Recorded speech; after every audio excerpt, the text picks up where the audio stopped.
Good afternoon, everybody. I would like to welcome you to this afternoon's webinar, and we will be talking about hydroponics and aquaponic operations and focusing on produce safety 101. And I'd like to introduce myself. My name is Elizabeth Newbold, and I work with the Northeast Center to Advance Food Safety. And NECAFS is one of the 4 regional centers funded by the USDA to support the outreach and education of the produce safety rule and preventive controls rule to small and very small processors and small and medium-sized producers. And so as part of the work that we're doing, Sean Fogarty, who's the presenter here today, is to start thinking about the implementation of produce safety practices as they apply to the unique situations that we find in hydroponic and aquaponic operations. So Sean, if you'll advance the slide, please. Before we get started, I just want to go through a couple of webinar housekeeping rules. So keep yourself muted if you are not speaking. Everybody does have the opportunity to unmute themselves. And if you have a question at the end that you want to unmute yourself, you can raise your hand and unmute yourself. And when Sean completes his presentations, we will go through all of the questions. Another way to ask your questions is to use the Q&A box. And I will be monitoring that, so you can put them in during the presentation, and we will then save that time for the end. This webinar is being recorded and will be posted on the NECAFS YouTube channel, so you can visit it at a later time. Next slide. So just a quick presentation outline. As I mentioned, NECAFS is one of the 4 regional centers funded to support the implementation of outreach and implementation of those who are impacted by the Food Safety Modernization Act. Today is the second in a webinar series. Last week, Sean presented on the elements of hydroponic and aquaponic systems. And if you missed that, you can go to the YouTube channel and view that video there. Sean will walk through some of the fact sheets that have been created as part of this project, then turn into water quality and testing. And at the end, there'll be plenty of time for discussion, Q&A. And Sean, I'll turn it over to you to introduce FSMA and what you're going to talk about today. Thanks. Thanks, Elizabeth. And so I do want to make a disclaimer here. So I'm going to assume that the audience has some background knowledge in the Food Safety Modernization Act and good agricultural practices and food safety as general topics. And we will go into some of the specifics that we're looking at in the hydroponic and aquaponic operations. So we're going to visualize and talk about some of the produce safety considerations and discuss how water is defined in these systems and how that interacts with the produce safety rule. So our first approaches as NECAFs are to educate the people who work with growers, like extension educators and inspectors. So hopefully it then has a cascading effect where they in turn educate other folks that they work with. Let's see. And where possible in this topic area, we're combining good practices with the PSR requirements into tailored materials. So we're not just sticking strictly to PSR, but I'm also going to talk about just some good agricultural practices. All right. So many of you are probably aware that we released a set of fact sheets back in April that took us about 2 years to develop. These are topic-based around some of the topics where we found that we could provide some guidance, and we weren't waiting on research to sort of answer some questions in these topic areas. So the fact sheets can be found at the link there, and then or on your phone you can also scan the QR code, and I'm going to go into each one in some detail. So the first one here is cleaning and sanitizing. They're just in alphabetical order. There's no priority order here. And so we talk in this fact sheet about sort of the zones concept and how to define food contact surfaces and other surfaces that are adjacent within an operation. We also emphasize the importance of including the buildings, transport equipment that's used on site, trash collection and other waste in the operations cleaning procedures, because here we're not just talking about cleaning and sanitizing in a pack house environment, which is typically how this is thought about in field agriculture training, but we're also talking about cleaning and sanitizing within the production environment itself. So as I just alluded to, we talked about establishing a cleaning and sanitizing schedule for the different zones while considering existing cleaning practices that may happen on the farm. And we provide a list of some sanitizing agents that are approved for food contact surfaces and use in irrigation water. So this is an example photo from the fact sheets. This is an experimental research aquaponics greenhouse where I was doing my master's research at UNH a few years ago. And so this is a deep water culture system where we have wooden beds that are lined with fiberglass. We have a deep water reservoir underneath those floating rafts and the roots dangle in there. And so I would consider in this system the tops of the rafts to be food contact surfaces.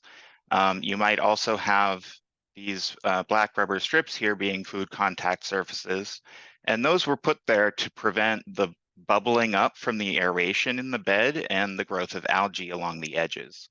And then we go through the other zones and how they influence zone 1 in the fact sheet. But in the end, with this system, I really didn't like the black rubber strips because they were impossible to clean and sanitize. And so I felt like they were maybe causing more problems than they were intended to solve. And so there's a lot of trial and error in these types of systems because the industry is rapidly innovating and we don't have a lot of standardization in practices yet.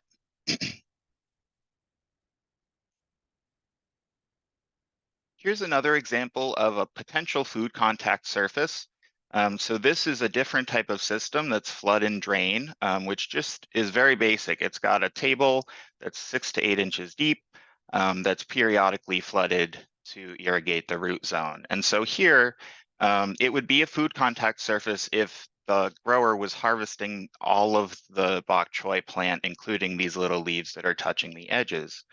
But if the grower has a standard procedure in which they omit the leaves that touch the edges from the harvested portion of the product, then they could consider this to be more of a zone 2 surface and not an actual food contact surface.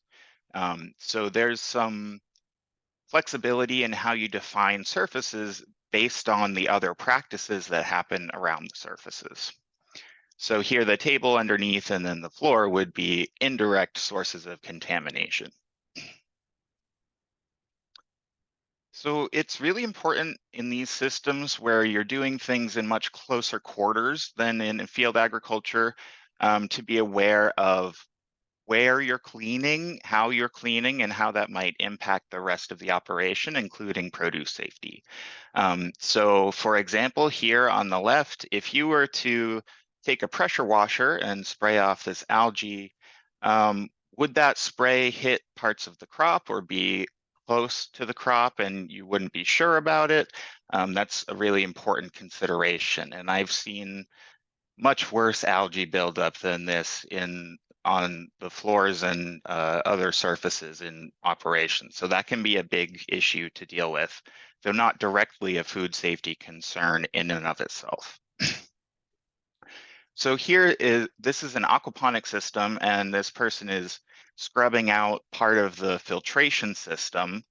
And so it's, again, here important to make sure that that process doesn't contaminate the crop in the production area. And then also personal hygiene after these tasks is going to be critical to prevent cross-contamination through your hands or your clothing.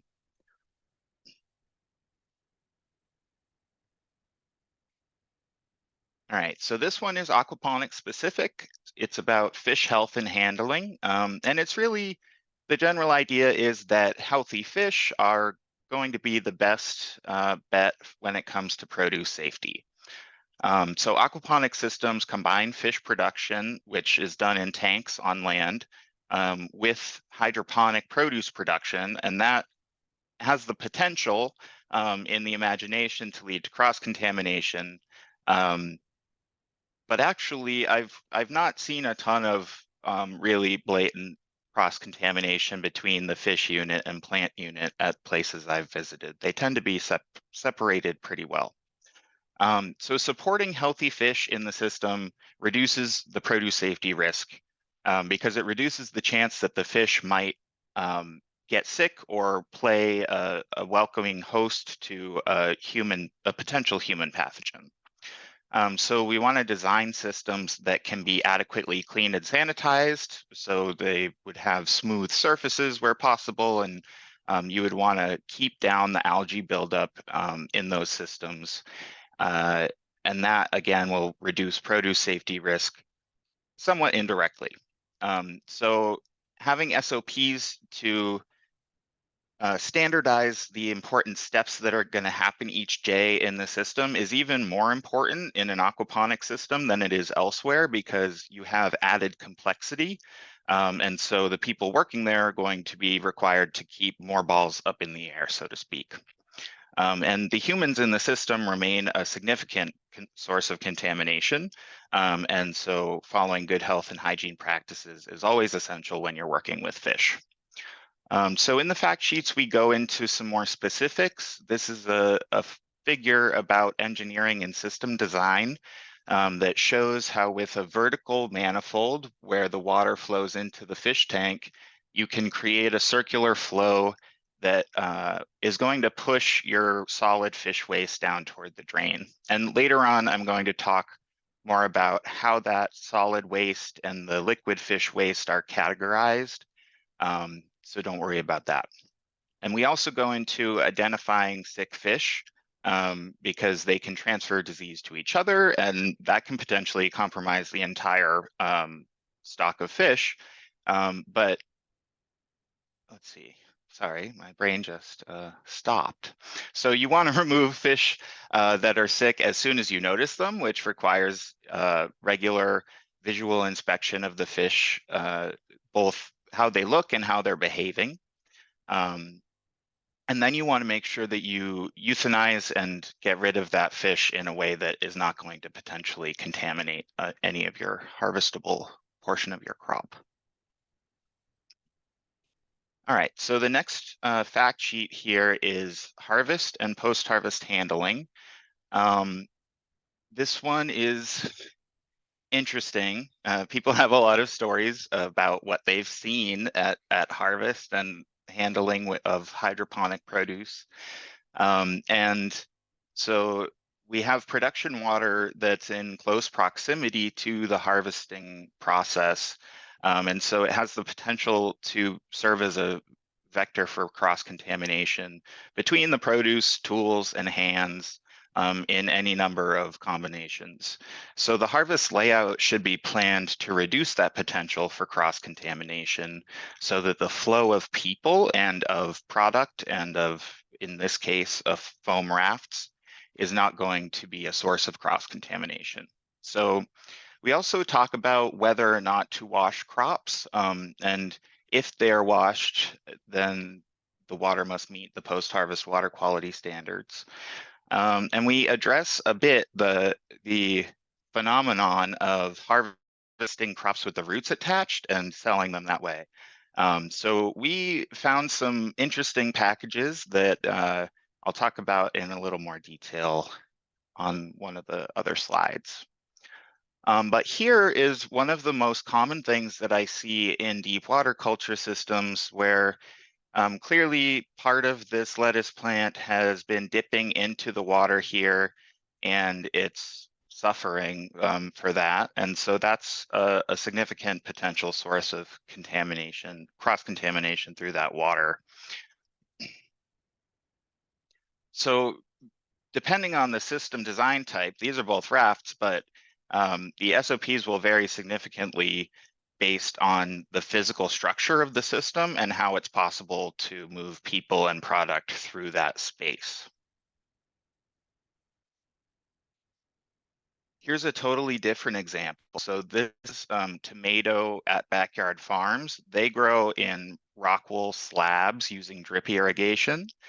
And so this is sort of the big picture. You can see the tomato plants are really tall. There's a scissor lift here. And so that would be a potential source of contamination that would have to be maintained and cleaned to prevent that. And then here you see where the tomatoes are dangling down. You've got, typical some shears for harvesting. That would be the same as in a field agriculture operation in terms of being a food contact surface. But we do have potential here if the vines aren't managed properly for the fruits to touch surfaces down here. And then those would have to be considered food contact surfaces if that was likely in the operation.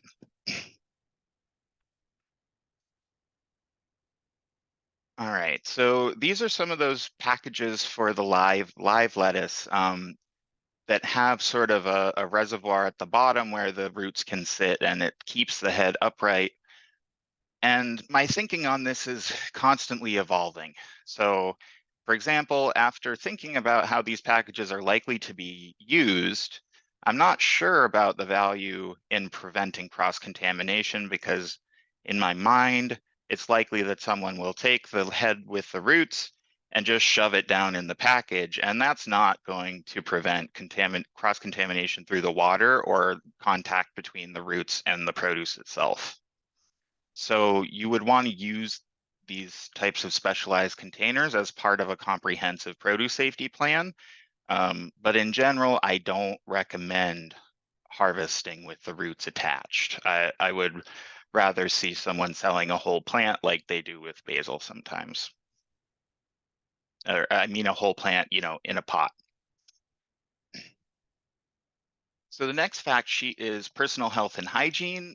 This is really critical in controlled environment agriculture because you have a greater intensity of production and a greater potential for cross-contamination through the water and just through proximity of the different activities that are happening on the operation. So you're going to want to develop standard operating procedures that are specific to the activities that happen on the operation and describe clearly where personnel should be breaking and washing their hands or doing other changes of equipment or clothing, that kind of thing, based on how the person is going to be interacting with the system. And it's really important, which I'll get to. Oh, okay. We have more pictures on the next slide. So visitors are really common, especially in aquaponic systems, but also in some hydroponic systems. We have some data from Alan Patillo, who did a survey of the aquaponic industry in 2019 that showed that about a third of the survey respondents were doing some type of educational workshop type events that people were paying for as part of their business model. And so being aware of when visitors need to be trained, and that would be if they are going to actually touch and interact with the produce in the system, is very important. And we also, let's see, okay. So in this fact sheet, we also talk a bit about worker safety. Here you can see me in front of some foam boards, which were in a rack that we used to sanitize them. We did a cleaning and sanitizing procedure using Sanidate after we took each batch of boards out of our deep water culture system. Here's some examples of hand hygiene and activities between which you would want to be aware of whether your hands are dirty and whether you need to either wash them or change gloves or both. And here's an example on the right of just some visitors in an aquaponic system. You can see even within this system, it's very diverse. And so you would want to make sure all these people are aware of your policies.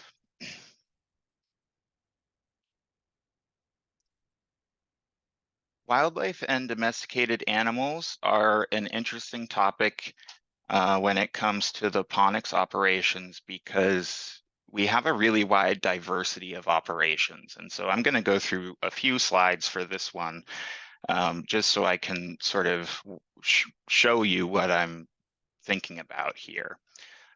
So we have a diversity of operations on multiple spectra or continua, um, those being like enclosure, whether it's indoor or outdoor or somewhere in between, the level of technology that's being used, and then the scale of the operation. So you can see here we've got what would be called probably a clean room, with extensive biosecurity measures in place and extensive personal protective equipment to prevent cross-contamination. And then you can go down to a greenhouse here, which would be probably fully enclosed. And then all the way to the University of the Virgin Islands, where they have an aquaponic system that's completely exposed to the environment.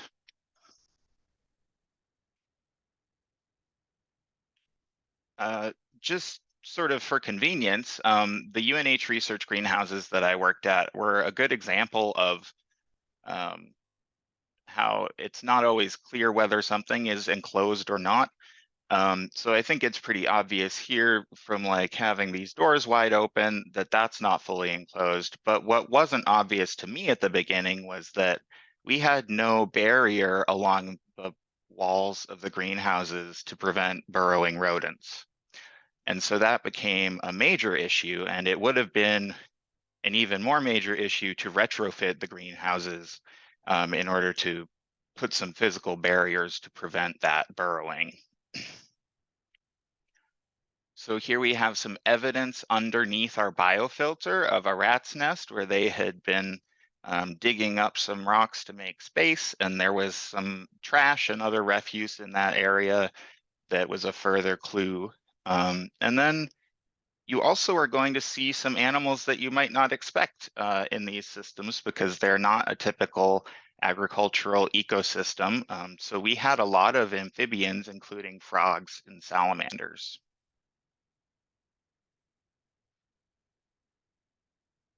Okay, so I'm moving on now from the fact sheets, which you can read, in full, and you can always send me questions if you have them or if you want to discuss anything. So we're moving on now to the water, which is a huge issue that people are always concerned about. But I think it's actually not quite as insurmountable a potential risk as we might think it is. So if the water is likely to or intended to contact the harvestable portion of the crop, then it's agricultural water. Preventing contact then is going to be the simplest and the least risky approach. And so in that case, if you ensure that there's no contact between the agricultural water and the harvestable portion of the crop, either just through the system design or other physical barriers, then you don't have to manage it according to the PSR requirements. But if contact does occur, then the water must meet the PSR requirements for pre-harvest ag water, which conveniently are not yet finalized. So the existing rule was to do a microbial water quality profile, and you had to be below a threshold amount for certain water sources. But the new version, the proposed rule is to do a qualitative agricultural water assessment that's much more holistic, and that may include testing, but it's not required. So in my experience so far, some operations choose to manage their pre-harvest water to standards that they develop themselves based on test results and experience. So we don't really have a good standard, and I'll talk a bit more about that. Now, shifting over to aquaponics specifically, we get a lot of questions about the fish water, which is a funny phrase, the fish water. So to explain a little bit before I get into the text that's here, in the aquaponics system, there are a liquid and a solid fraction of the fish waste. The liquid fraction comes out through the gills, and it is mostly ammonia. And so that gets converted by the biofilter in an aquaponic system into nitrate, which the plants like to take up. Excuse me. So then you have in the system, after the fish tank, you're going to have some kind of filter that is going to remove the feces, the solid portion of the waste, but it's not actually totally solid. It's still very wet because it is fish feces, so it's going to be mostly water. But when it comes to the produce safety rule and whether either of those things is a biological soil amendment of animal origin, we have some clarifying text here from Michelle Smith. From the preamble, it says that growth media includes solid or semi-solid matrices in which the plants are grown, not liquid-only matrices. And so the fish water or the liquid fraction of the waste is not going to be a BSAAO. And like other nutrient solution, if that ag water is intended or likely to touch the harvestable portion of the crop, you would have to manage it using either the old MWQP or the newer ag water assessment if that is finalized. And so there's a couple of places where you can look at that text yourself here. So that's all about the liquid fraction, which is the gill exudate from the fish. So the solid fraction, which is the feces, and that's filtered from the aquaponic system, concentrated somewhere in some sort of storage basin, that would be considered a biological soil amendment of animal origin if it were then reapplied to the crop by reintroducing it into the system. And people do sell their fish feces, that solid portion of the waste. They'll do different types of digestion processes on it, and there needs to be a lot more research on those to see how they impact human pathogen populations. Okay, so now I'm moving on to referencing a relatively new resource. This best practices guide for water circularity was published in June by the Resource Innovation Institute. And so I just have been getting into it today, and it has some really great information today and yesterday. I've finally been able to dive in, and I support the vast majority of what they say in this guide, so I'm happy to recommend it based on what I've seen so far. And so I'm going to take you through just sort of the 4 basic steps in a recirculating water system, and how you would think about water quality at each of those steps. So firstly, just like any agricultural operation, you're going to determine and monitor the quality of the incoming or source water. And as we know, that can be done through municipal test reports for city water sources, or you can do your own testing for other water sources. Next, you're going to, once you've added your nutrients and other amendments to the nutrient solution, you're going to want to monitor the quality of that nutrient solution in the system. But I'm not talking about microbial quality necessarily here. We're talking about the quality of the water as it impacts plant health. And so these are just some examples of some of the parameters that you would want to be tracking over time.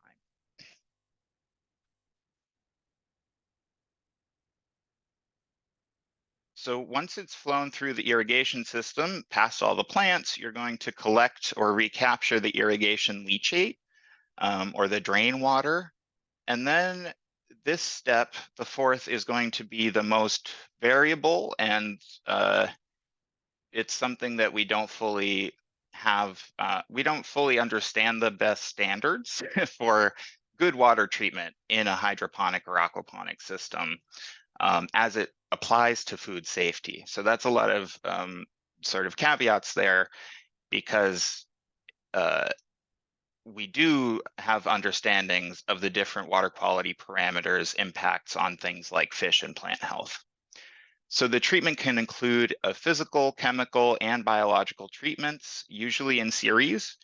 The ultimate goal of those treatments is to reduce the organic carbon load in the water, and also to reduce, or it can be, to reduce plant toxic nutrients or fish toxic nutrients. The simplest water treatment system is going to start with a physical filtration, and that's often a necessary pre-treatment to the other types of treatment. And then I suggest to people that they prioritize the lowest cost and most effective treatment methods first. And so that can be something like slow sand filters. We get questions a lot about whether aquaponics growers should test their water, how often, what they should be testing for. And unfortunately, we don't have a lot of conclusive answers, except that we don't know much.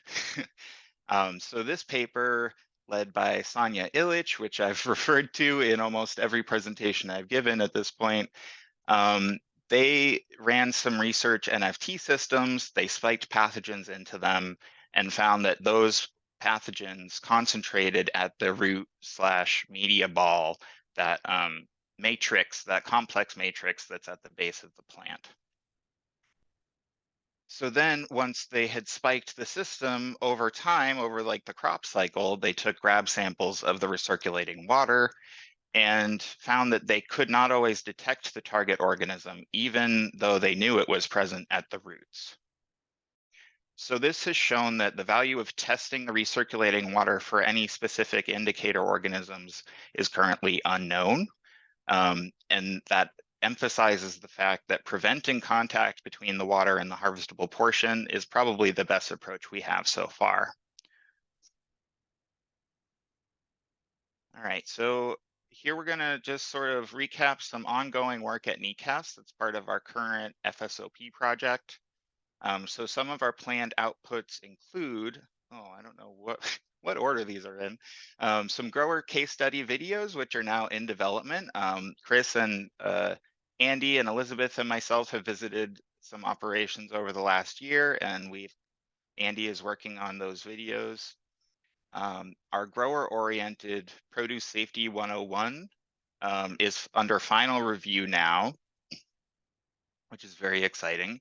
And so that will also feed into our updating of our website for Ponics resources. As we become aware of more resources and are able to review them, we're going to keep that as an up-to-date curated list of resources at that website. And so that's also in development now. And toward the end of the project, one of our biggest goals is to create a Produce Safety Alliance grower training that is tailored to these types of growers, so that they have a training that where they're represented in the materials that they're seeing. We also have planned some in-person educational workshops and a research roadmap to help coordinate future research. So thanks, everyone. I appreciate your time, and I look forward to your questions and some discussion. And this last slide here is some resources, so I guess I'll leave that up now. Great, thanks so much, Sean. I will invite people to put questions into the Q&A box, and we can go through them. And as people are typing their questions, I will ask Sean a few things to sort of get the conversation going. So first, I guess for a little context, when we started this work a couple years ago, what we heard in the Northeast region from our educators and regulatory community was that we needed resources to help specifically hydroponic and aquaponic operations understand how the produce safety rule applies to those operations. And so in developing that work, we formed an advisory committee of many people from across the region, but also nationally, to help sort of describe what that work should look like. And that was the goal behind those 5 fact sheets that Sean shared today, was how can we start to think about taking the produce safety rule, the practices that we often hear about in soil-based operations, and think about them when it comes to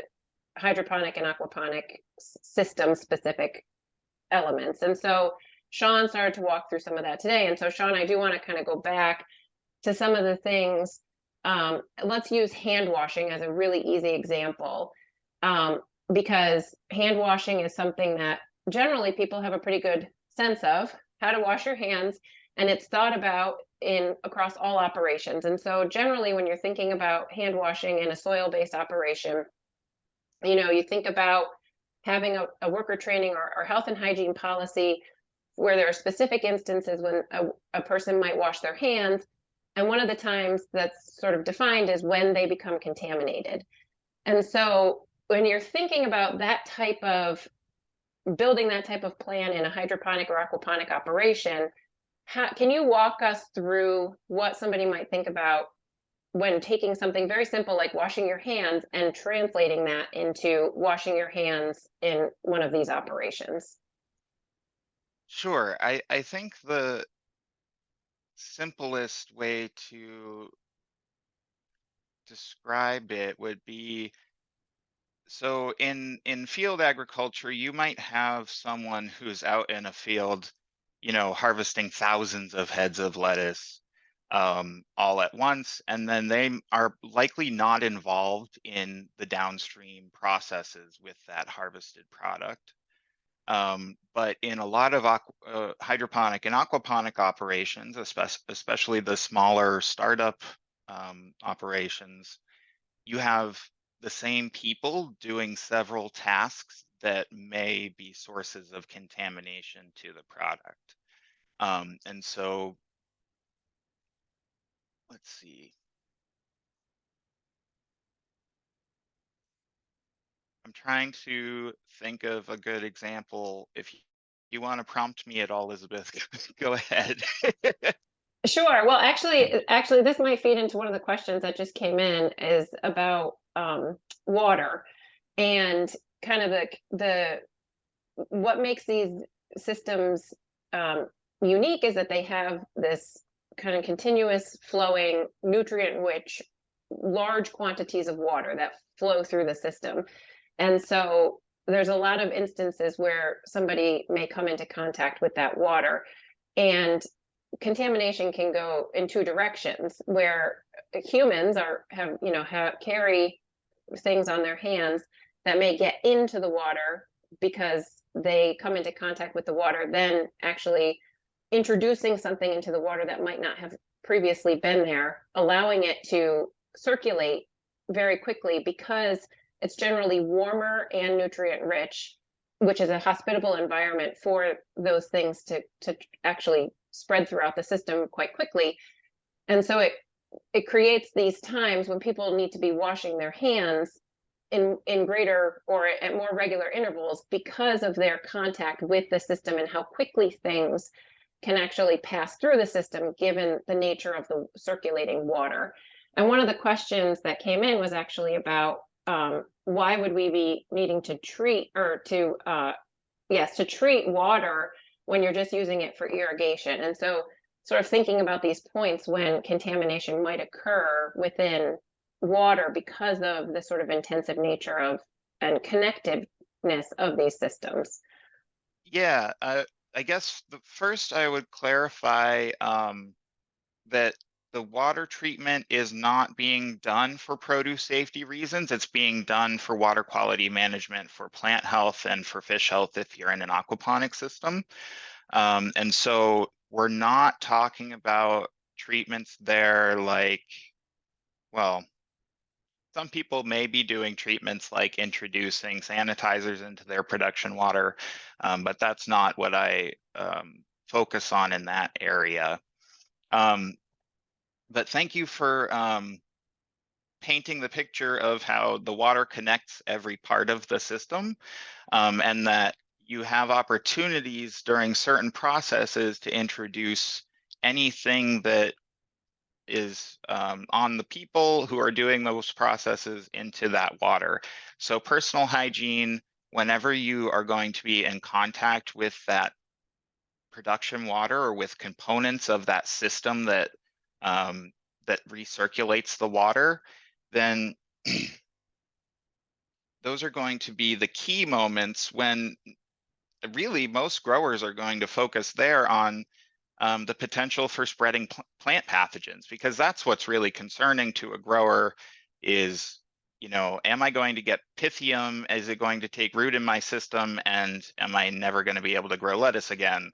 And so I think there's an opportunity there where we have dual purposes with the same action associated with them. And so we can sort of help people to see that the produce safety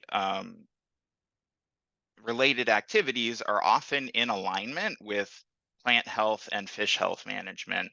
And that all happens through the water and through managing the quality of that water. And again, there, I'm not necessarily talking about the microbial quality, but the physicochemical quality of the water is another really important aspect that is a key to the productivity of the operation. And so I guess the water is sort of the key, and the way that it's going to be managed for plant and fish health is likely to be good for produce safety, but we do need to educate those growers about where those things overlap and where they may need to take additional considerations for produce safety reasons. Sorry, I feel like I went way off on a tangent there. No, it's good. I think you tied everything together, especially kind of talking about water quality and the importance of it across the system and maintaining a healthy system generally. Let's switch to cleaning and sanitizing. So one of the questions is, can you kind of talk about some of the best practices for cleaning growing channels or other zone 1 contact surfaces? If you have any good or bad examples you've seen. And I know in the fact sheets we talk about kind of building that in with other cleaning strategies for biofilm and other reasons they might be cleaning. So if you want to dig into that, that would be helpful. Yeah, so I think the question was referring to like for example, an NFT channel and how you go about cleaning and sanitizing that. And so that depends firstly on the system design and whether or not you can take it apart. So in a lot of deep water culture systems, which seem to be on the way out partially for this reason, you can't disassemble it and drain it and clean and sanitize it at all without totally restarting your operation. Whereas NFT, flood and drain, other more modular types of systems have more potential for a clean break in that way. Growers are going to be cleaning and sanitizing those components again for plant health management primarily. They're not thinking about produce safety when they're formulating that SOP, unless they have been to one of my events. But we don't really, so I guess with that said, we don't have, where systems use materials that are already common in, say, pack house situations where sanitizers have been validated on those materials, then you do have a validated process. As long as the cleaning is done thoroughly and then the sanitizer is used appropriately, you know that that has done its job as far as sanitizing goes. But for example, in the wooden beds that were lined with fiberglass in my UNH greenhouses, there was no potential to fully sanitize or to fully clean those irregular surfaces. And so that sort of brings me to foam rafts, which are easily damaged. And so the cleaning and sanitizing of those surfaces is likely not going to fully eradicate anything that's there, because you have, just by the nature of the foam, you're going to have nicks and gouges where things can hide out. But so, for example, there, the main purpose of our cleaning and sanitizing of our styrofoam boards was just to keep the accumulation of biofilm down on those boards. Um, let's see. So yeah, I guess it's really about the materials that are being used, and we often will have research or validation studies that have been done in other situations with the same materials that we can then apply to these operations. Great, thanks. So I have a question about biological control. Well, the question is actually about the frog picture that you had, and what was the sort of reason for removing them? Maybe they're good for biological control. And I know that biological control is a big part, especially in enclosed environments, that there is intentionally introduced biological control. And I guess I'll just let you, if you have any sort of Yeah, reaction to that in terms of the so frog. it's interesting. I'm not very uh, well educated about biological controls that are introduced into the water in these types of systems. I'm familiar with using insects, predatory wasps, that kind of thing from BioBest. Um, Frogs are a concern because they can uh, transmit salmonella, and potentially other lesser known human pathogens. And so if they have access to jump up on the lettuce like they were in that picture, then you never really know what lettuce might have been hopped on by a frog. And so you want to keep them away from that harvestable portion of the produce. Now that isn't to say that an ambitious multi-trophic farmer couldn't figure out a way to include frogs in the system, but I would keep it physically separate from the plant part, because you're not going to want potential contact between the frogs and the produce. Okay, thanks. This is another question that comes is sort of around allergens, which is just actually interesting. I'm wondering if there's any concern or research being done on the potential for, as you know, fish is one of the major allergens that's classified. And so sort of fish protein being present on produce and causing any allergen concerns from that perspective. It's interesting. I'm not aware of any current research on that area. Um, that is a really good reason for keeping the fish and the plant parts of your aquaponic system separate, physically separate, so that, and also having effective SOPs for hygiene when people are doing fish care and doing plant care maybe on the same day. Um,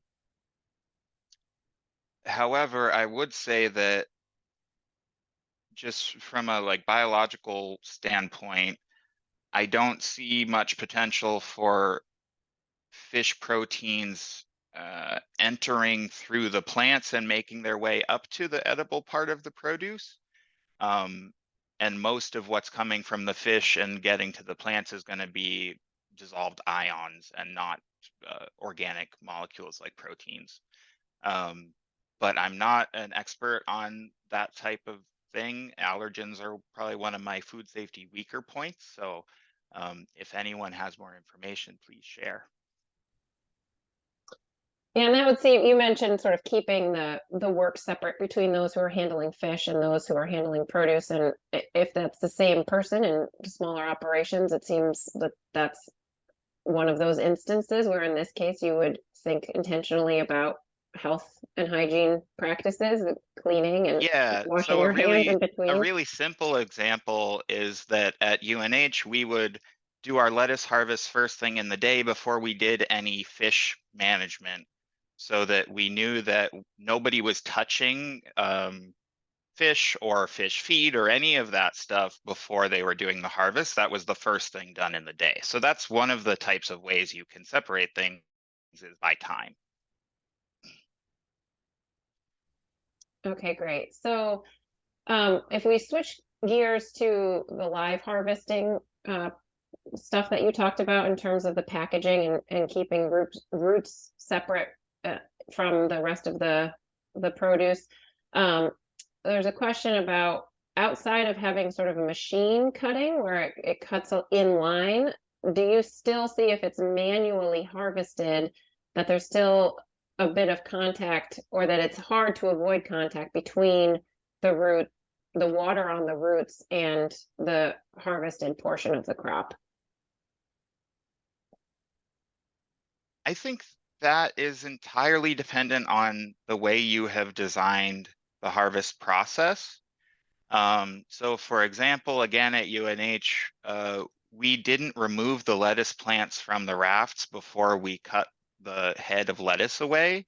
So it was a single cut at the stem of the lettuce. That all went away, and then the rafts would get taken out and the roots would be handled. Um, that's not the way I've seen it done at most of the operations I visited. I've mostly seen people lifting rafts out and dripping water everywhere. And so in those cases, I do think it's difficult to fully prevent the root contamination of the product. And so I think that it's an area where it's difficult to give specific guidance because it will depend on an individual's situation and what kind of structure, they have to work with. Yeah, and I think one of the things that we kind of talked about in the fact sheets was setting up your harvest in a way to avoid those types of things. And so being intentional, I mean, you're talking about the rafts and adopting a process where you're not lifting or dipping or dripping, but instead harvesting, like you just described, harvesting first and then moving all of that away and then Mhm. dealing with what's left behind. And I think that's part of the recommendation is when you're thinking about, because these systems are so interconnected and everything is so continuous, where it's very blurry lines between production and harvest in a lot of instances, where that process is set up in such a way so that you can, if you're manually harvesting and one of the concerns is contamination from dripping roots, to actually think about how you would harvest, remove the produce in a way that it's not going to be contaminated and then deal with the roots. And so to your point, Sean, that you just made, I think that those are the things that when developing those harvest SOPs, growers should think about layout and where tables go and where their where workers are when they're actually performing those particular activities. Yeah, and I would add that it's not just an issue in deep water culture or the floating rafts. I see this in NFT systems as well, where sometimes once a whole channel gets to maturity, that channel will be lifted over all the other lettuce and it has the potential to drip. And so that's again sort of forethought in the physical flow and the process flow is going to be the most important and the most effective way to prevent that. Okay, great. And actually, that's a good segue into the next question about actually cleaning, sanitizing produce after harvest. And what is any recommendation? Could that remove any pathogens? And I know we do talk about this and whether or not produce needs to be cleaned after it's harvested. Yeah, so what we lay out in the fact sheet is that in general, washing of produce is done to remove soil or other gross debris from the produce. Um, and that's typical of field agriculture. Whereas in a lot of these ponic systems, we have no opportunity for soil to get onto the product. And usually there are no physical uh, contaminants, for want of a better word, um, in the harvested part of the produce. And so that gets to what's the purpose of washing produce, and can you actually wash produce clean, wash it so that it comes out cleaner than it went in. And research so far has suggested that that's not possible, that the microbes that are attached to the surfaces of the produce are not going to be disturbed by a, a wash, even if it has sanitizer in it. And if you would probably need such high concentrations of sanitizer to get an effective disinfection that you would end up damaging your product.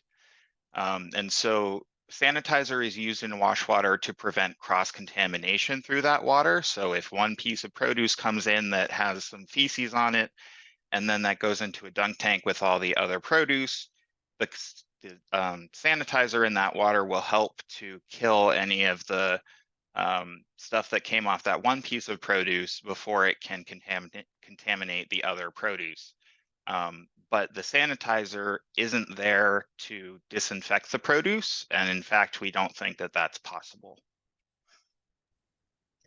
Yeah, and the only thing I'll add is that there's nothing in the rule that says that you need to wash your produce. And so the Yes, only reason why somebody would do it is if it was dirty or if their buyers are requiring it. But uh, adding a wash step when it's not needed is not required.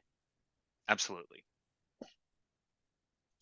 Okay, so now I think we have time for maybe one or two more questions. I have another question about bacteria moving from the water into the roots and then into the edible portion of the plants. Is there a large concern in aquaponics compared to field agriculture because of the higher amounts of water? Um, I don't know that it's because of the higher amounts of water, but I do know that some initial research has shown some differences between the way that microbes are uptaken and translocated by plants in soil systems versus in hydroponic systems. I don't have any understanding of why that difference exists. Um, and I guess I would say that the potential for uptake and translocation of a pathogen is going to be dependent on that specific pathogen and the strain of that pathogen, and on the crop and the variety of the crop, because those interactions are going to be something that is very specific to an individual biological entity. And so from my sort of broad understanding of the way plants and microbes work, um, I don't think that it's a major worry at this point, but stay tuned. We don't really know. Okay, so with that, it's 2:59, so we'll conclude for today. And I'll just reiterate, because I did have a couple questions, that this was recorded and we will post it on the NECAF's YouTube channel. And I will send the link in a follow-up email to those who attended the presentation today and last week so that you have the link. And with that, I would just like to, again, thank you, Sean, for taking the time to present. If you would like to find the resources that we went through today, you can find them at go.uvm.edu/ponics. And on that website is also where there will be additional information coming out of the Food Safety Outreach Program grant that we received to continue this work over the next 3 years. And so with that, I would like to thank the USDA for their funding for this work. And I would like to thank everybody for joining today, and have a great afternoon. And thanks again. Take care. Thanks all.